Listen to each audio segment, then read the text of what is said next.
What you see here is $10,000 on the table. You can take this money as a loan, but I will charge you a little bit of interest rate. Like most people, you take the money and you go buy a nice car. But in 10 years, it's time to pay me back. And because of interest rates, now you owe me $20,000 and not 10. You will say, I don't have money to give you. And if you don't, I take your car and a piece of your house.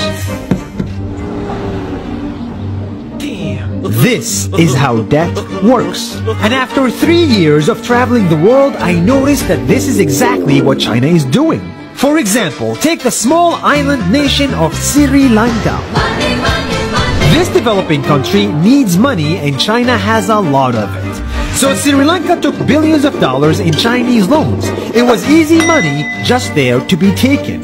And with that, they built skyscrapers, highways, airports, and shipping ports. The country grew and prospered.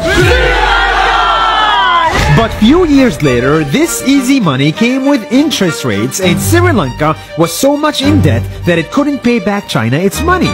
And the only way out was to give China control of what they had built. In other words, Sri Lanka lost a piece of its home to China because of debt. This is the Chinese money trap. And it's a real thing I saw all over the world.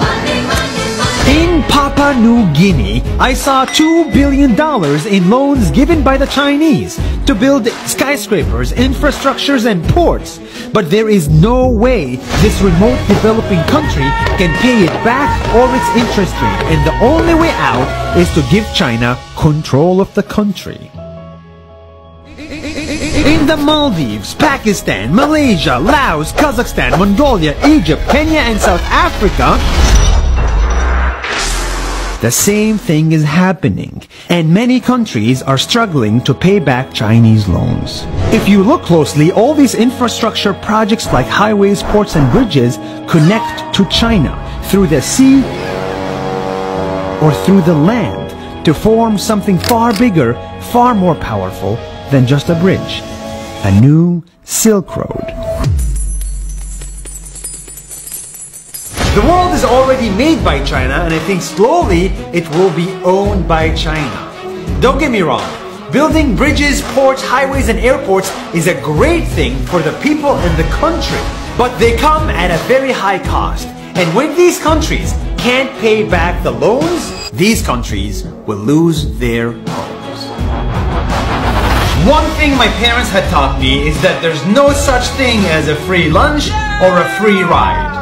So if we're not careful with our money or other people's money, then we better start learning Chinese. 下周见。